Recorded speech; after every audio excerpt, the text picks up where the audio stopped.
Pernah sih rekor dulu 7 hari sudah omsetnya terpenuhi. Saya tuh termasuk, mungkin kalau orang bilang 1001 lah.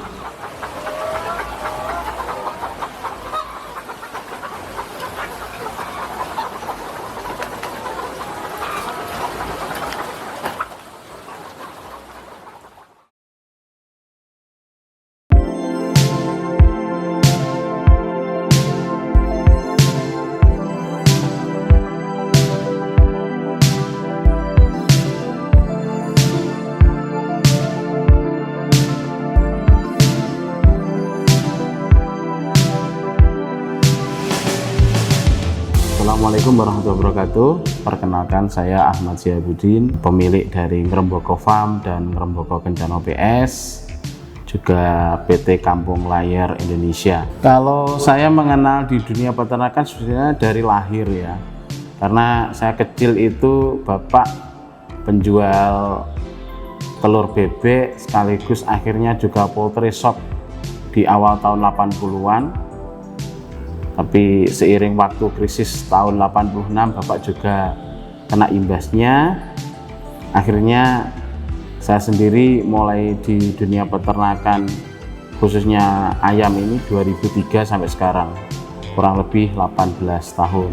Saya itu termasuk, mungkin kalau orang bilang 1001 lah, karena saya backgroundnya SMK 1 Kediri jurusan listrik, bertanding melawan dokter hewan, sarjana peternakan, berbagai lulusan dari Udayana sampai UNER, Pajajaran, IPB, dan alhamdulillah saya bisa bersaing. Saya mengerti bahwa tidak punya kemampuan, ya akhirnya ilmu marketing alami kita pergunakan. Istilahnya ku tahu yang ku mau, apa kemauan peternak kita layani.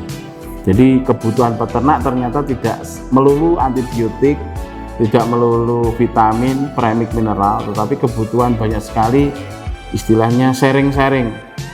Jadi kalau dulu kita mas pengalaman, kalau lagi musim pemilihan kepala desa itu ya kita ngomongin kepala desa gitu. Kalau Piala Dunia ya kita ngomongin sepak bola. Kalau waktunya bulu tangkis All England, kita bahkan tidak pernah ngomongin produk, ngomongin bulu tangkis. Tapi dari hal sekecil itu akhirnya mereka ujung-ujungnya ya tetap order ke kita. Jadi kita itu tempat curhatan mereka lah.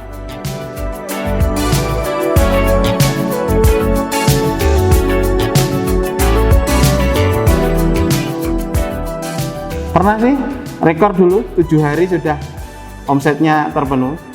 Jadi kita free 21 hari itu libur. Itu pun dengan catatan tagihan masuk 90%. Jadi kita tidak bisa hanya sekedar bisa jual, tidak bisa nagih. Jadi karena dulu di pabrik itu kita ada bonus omset, tagihan, produk juga. Jadi kita kalau asal jual tok tidak bisa nagih ya tidak dapat bayaran. Banyak liburnya dulu mas.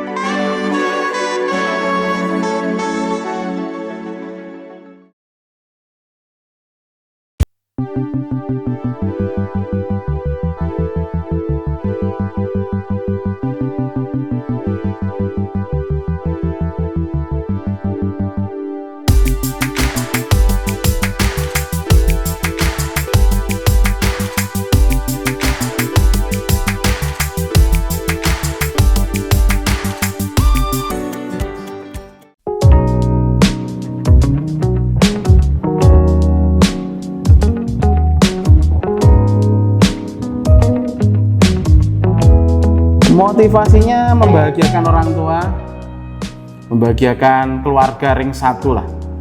Dan alhamdulillah sudah bisa umroh bersama orang tua, umroh bersama anak istri, umroh bersama bapak ibu mertua, bahkan bersama karyawan. Dan alhamdulillah tinggal nunggu keberangkatan hajinya sama istri sama mertua juga.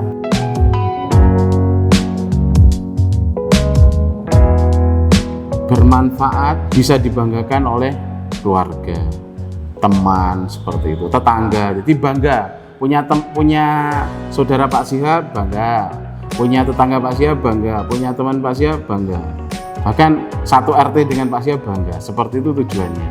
rekrutmen tenaga kerja pun kita tidak pakai ijazah. Jadi misanan, minduan, jadi kearifan lokal.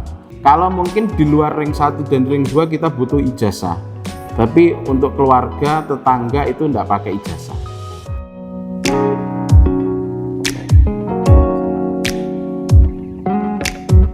Ingin punya keluarga, setelah punya keluarga kalau impian kita dulu pengen beli mobil baru, pengen Pajero terpenuhi, pengen rumah di kota terpenuhi, pengen jalan-jalan motor GP terpenuhi, pengen ke Arab Saudi ibadah umroh terpenuhi juga. Alhamdulillah semuanya sudah.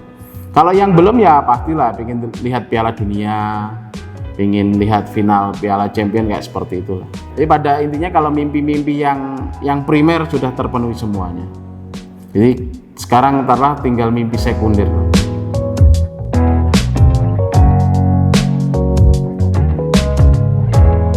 Kalau kunci sementara ini ya menjalankan perintah Allah semaksimal mungkin. Jadi target saya itu begitu dulu bergajian, itu yang di benak saya ya zakat. Jadi dulu kita zakat profesi. Terus banyak sekali kita istilahnya meskipun itu sunnah, tetapi bagi kita anggap wajib. Setelah kita sholat duha itu istilahnya kalau kita yang sunat aja bisa semaksimal mungkin, apalagi yang wajib seperti itu. Yang jelas kalau kita istilahnya magnet rezeki ya kita zakat. Karena zakat itu bentuk kita bersyukur. Janji Allah kalau bersyukur itu pasti ditambah. Kita tidak pernah bayangin punya rumah, punya mobil, punya pabrik ya. Kita punya pabrik pakan. Jadi tipnya tetap ya bersyukur, dan kaitannya kita muslim kalau bersyukur ya pasti mengeluarkan zakat karena untuk mensucikan harta benda kita.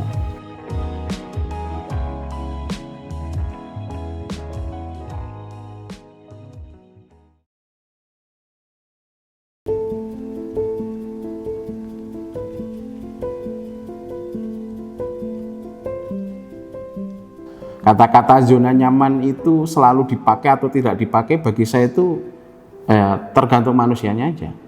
Taruhlah kita dibagi lebih peka aja. Taruhlah ada orang yang tipenya itu tipe anjing. Kalau tipe anjing itu kan berburu dia. Aroma apa ini? Ini strategi ini, pakai metode ini. Tapi ada orang yang tipenya itu sapi banget. Kalau pekerjaan itu tidak dikasih info, tidak tahu dia. Sapi itu kan makannya di depan matanya aja. Oh ini loh, pekerjaanmu ini loh. Jadi dia tidak punya ide. Kreativitas itu tidak ada, sapi itu tidak ada. Dan pekerjaannya rutinitas. Karena tipe kuda, boros dia. Lari kencang, tidak tahu itu nanti juara atau tidak tahu dia. Tipenya tipe kuda, berlari secepat mungkin. Tetapi tidak tahu di depan ada emas atau ada perak, tidak tahu itu tipe kuda. Atau tipe kambing yang ngawur, asal jalan, tabrak sana, tabrak sini, itu tipe kambing. Manajemen risiko tidak tahu tipe kambing itu. Manusia itu dibagi-bagi seperti itu. Jadi tips-tips atau motivasi itu sangat tidak bisa kita samaratakan. Karena manusia sendiri juga beda tipe.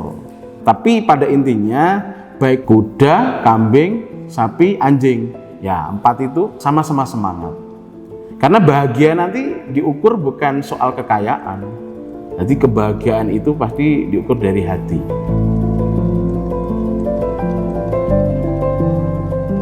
Teman-teman pengusaha muda Muslim Indonesia lah taruhlah ya, tetap semangat. Tetapi sadar diri, tipe Anda itu kayak apa. Jadi jangan memaksa. Kalau Anda tipenya itu tipe bis, jangan pingin terbang seperti itu. Boleh lari, tetapi jangan pingin terbang. Tetap semangat. Kalau kita muslim ya pastilah kaidah-kaidah keberkahan, kehalalan, barokah, halal itu nomor 1 yang kita capai lah. Karena ridho Allah adalah tujuan utama kita.